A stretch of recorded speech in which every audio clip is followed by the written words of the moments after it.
Hi guys, welcome to a new video on differentiation, paper 2 questions under math studies. This video deals with the simplest and easiest questions in differentiation in paper 2. I shall begin the first question on the screen in front of you shortly. I shall now solve paper 2 November 2004 question 8 II. Kindly take a minute, attempt to solve, and the answer shall follow through shortly. So the original function g of x is given by x to the power of 4 plus 3x cubed plus 2x squared plus x plus 4. I want to find g dash of x, so I just differentiate this function and I obtain 4x to the power of 3 plus 9x squared corresponding to this term plus 4x plus 1. And of course this 4 right there vanishes in differentiation. Next I want to find g dash of 1, and I do so by plugging 1 instead of x in g dash of x. So 4x cubed becomes 4 because x cubed is 1 cubed, which is just 1. 4 multiplied by 1 gives me 4. 9x squared, so I put 1 instead of this x. Again, 1 squared is just 1. Multiplied by 9, this gives you 9. 4x is 4 times 1, which is 4. And this one remains as it is, so I get an answer of 18.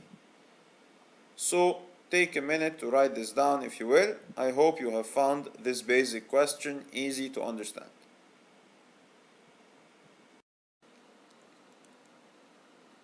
I shall now solve paper 2 May 2002 question 8I.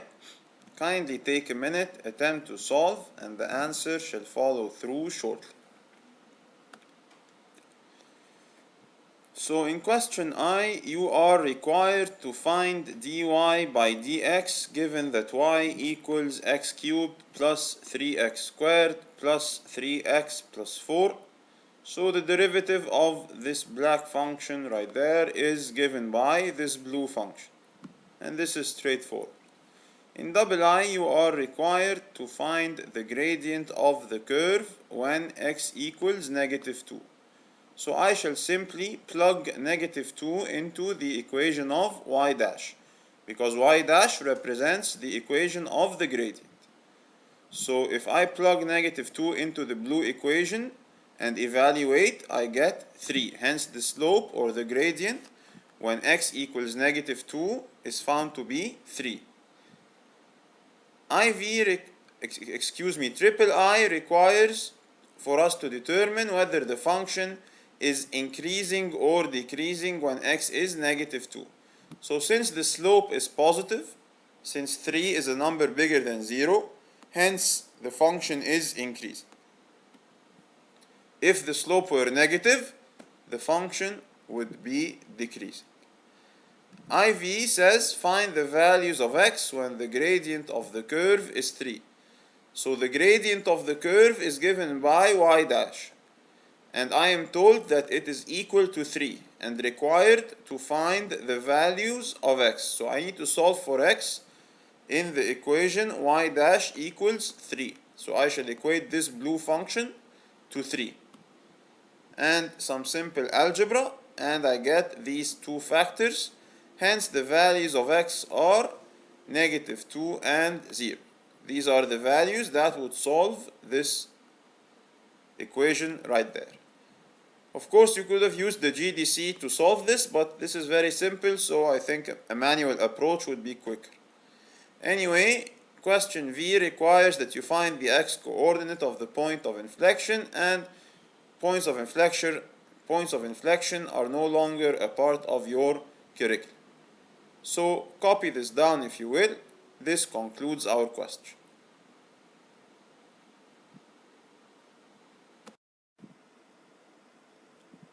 I shall now attempt to solve paper 2 November 2003 question 8 II. Kindly take a minute, attempt to solve, and the answer shall follow through shortly. So g of x is rewritten in black right there. It equals x to the power of 3 plus 6x squared plus 12x plus 18. In A, you are required to find g dash of x, and this is given by the red expression right there. Next, in B, you are required to solve g dash of x equals 0. So I shall simply solve this red expression equal to 0. You can do this by factorization or using the GDC. I will show you the factorization here for your benefit. So what I've done is I've divided this equation by 3 on both sides, getting x squared plus 4x plus 4. Next I've factorized, getting x plus 2 times x plus 2 equals 0. Hence the value of x is negative 2.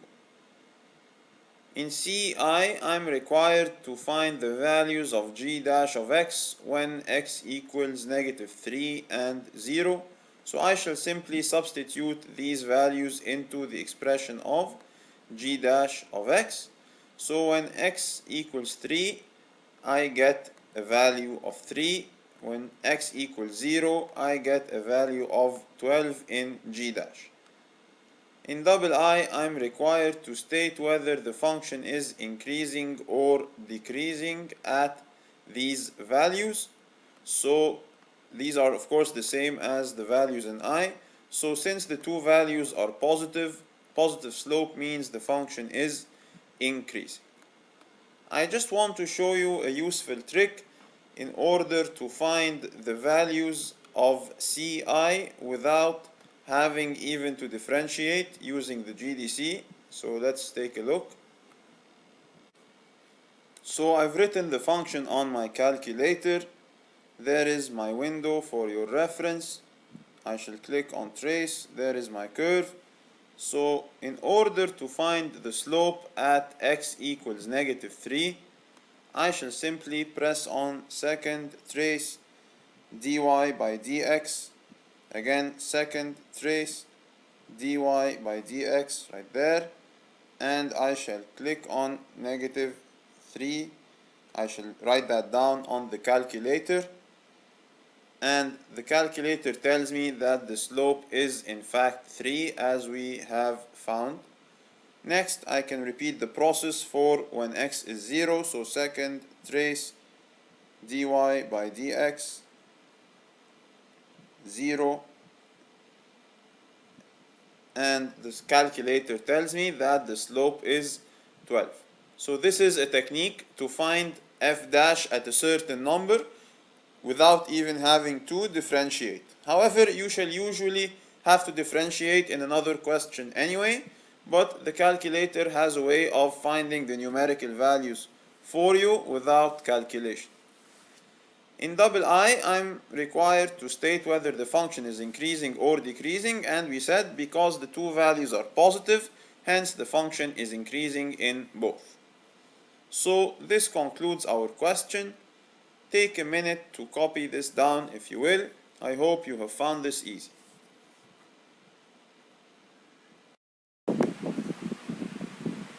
I shall now address paper 2, November 2007, question 1, double I.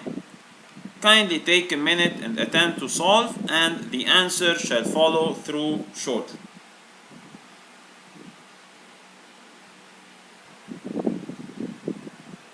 In question A, I am required to sketch the curve of the function f of x equals x cubed minus 2x squared plus x minus 3 in the domain negative 2 to 4, giving the intercepts with both axes. So let's take a look. There is my function. I've written it down, and I've adjusted my window to match the domain that they have provided. As for the values of y, you can just use trial and error until you reach a suitable drawing. Next, I click on trace, and there is my curve. So this is what I need to provide a sketch for, and you will notice that the GDC drawing is very similar to the drawing in the marking scheme. I want to find the intercepts with both axes, and this is important. So in order to get the y-intercept right there, I need to realize that it exists when x equals 0. So I want the value of y when x equals 0.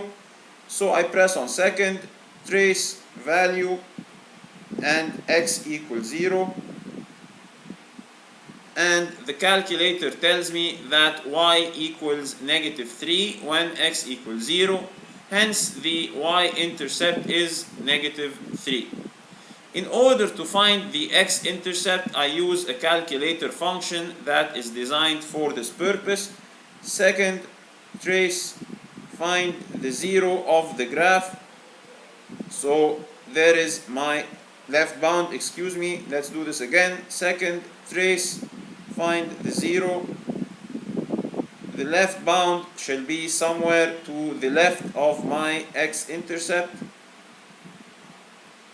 and the right bound shall be somewhere to the right of my x-intercept, and the guess is roughly where the x-intercept is, and the calculator tells me that the x-intercept exists at 2.17, which is the answer that is provided in the marking scheme as well. And of course the y equals 0 at this point. We should know that from the definition of x-intercept.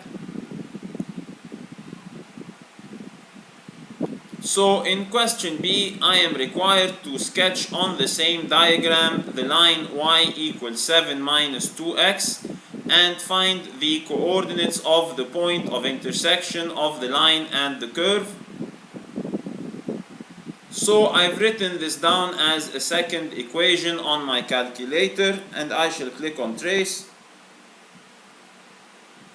There is the line that I am required to draw, and I need to find the coordinates of this point of intersection. So let's press on second, trace, intersect.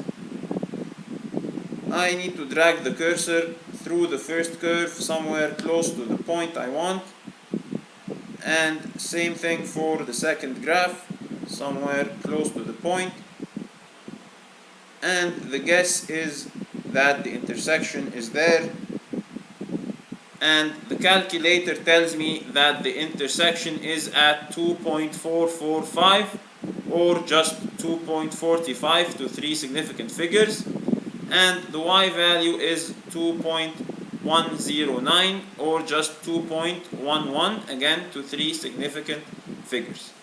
And bear in mind that the marking scheme gives you a mark for a negative slope in the line, so the line needs to be down sloping, which you can find easily on the GDC. You just copy it down from the GDC. The line has a negative slope and a positive y-intercept, and again this is easily found on the GDC. Excuse me, there is the positive y-intercept.